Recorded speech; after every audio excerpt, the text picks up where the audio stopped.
شمالی یوکرین کا سرحدی شہر ووچینسک، لوگوں کو نکل جانے کا حکم دیے جانے کے چند گھنٹوں بعد ہی روس نے اس شہر پر قبضے کا دعویٰ کیا۔ یوکرین جوابی کارروائی اس $50 ارب کی امداد سے کر رہا ہے جس کی منظوری صدر بائیڈن نے اپریل میں دی تھی، اور اس سے پہلے وہ کئی ماہ تک یہ دلیل دیتے رہے کہ یوکرین کی امداد امریکی قومی سلامتی کی پالیسی کا مرکز و محور ہے۔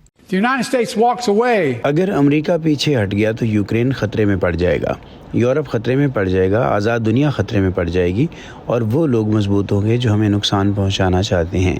صدر پوٹن کے لیے، جنہیں میں طویل عرصے سے جانتا ہوں، میرا پیغام بہت سادہ ہے: ہم پیچھے نہیں ہٹیں گے۔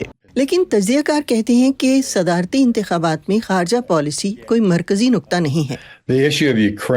خارجہ پالیسی اور یوکرین کا معاملہ شاذ ہی رائے عامہ کے جائزوں میں جگہ پاتا ہے۔ 5% سے بھی کم لوگ اسے کوئی اہم مسئلہ خیال کرتے ہیں۔ خارجہ پالیسی کے عام معنی یہ ہیں کہ ہمارے چین کے ساتھ، چین کی کمیونسٹ پارٹی کے ساتھ کیسے تعلقات ہیں، ساتھ ہی پوٹن سے اختلاف اور جو غزہ میں ہو رہا ہے۔ ریپبلکن پارٹی کے ممکنہ صدارتی امیدوار ڈونلڈ ٹرمپ کا کہنا ہے کہ امریکہ یوکرین کو پہلے ہی ضرورت سے زیادہ امداد بھیج رہا ہے۔ اس سال کے شروع میں سابق صدر نے کہا تھا کہ اگر روس نے نیٹو میں شامل کسی ملک پر حملہ کیا تو وہ باہمی دفاعی معاہدے کی پاسداری نہیں کریں گے۔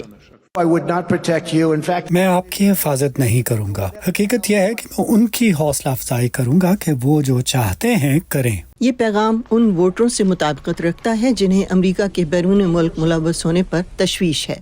دہشت گردی کے خلاف 20 سالہ جنگ اور کبھی ختم نہ ہونے والی جنگوں کے باعث امریکی الگ تھلگ رہنا پسند کرنے لگے ہیں، اور ان کے لیے اولین ترجیح امریکہ ہے، اور یہی 2016 میں ڈونلڈ ٹرمپ کی فتح کا باعث بنا تھا، اور یہی وجہ ہے کہ وہ 2024 میں ریپبلکن پارٹی کی باضابطہ نامزدگی حاصل کرنے میں کامیاب ہوئے ہیں۔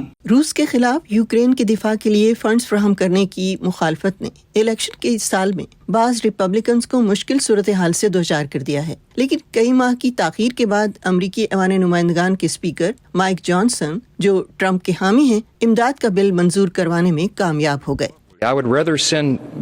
میں یوکرین میں امریکی فوجی بھیجنے کی بجائے گولیاں بھیجوں گا۔ ایسے میں جب امریکی کالجوں میں غزہ میں جنگ کے خلاف احتجاج کیا گیا، تجزیہ کاروں کا کہنا ہے کہ الیکشن کے اس سال اس بارے میں بحث کافی وسیع ہے کہ بیرون ملک امریکی امداد کیسے صرف کی جاتی ہے۔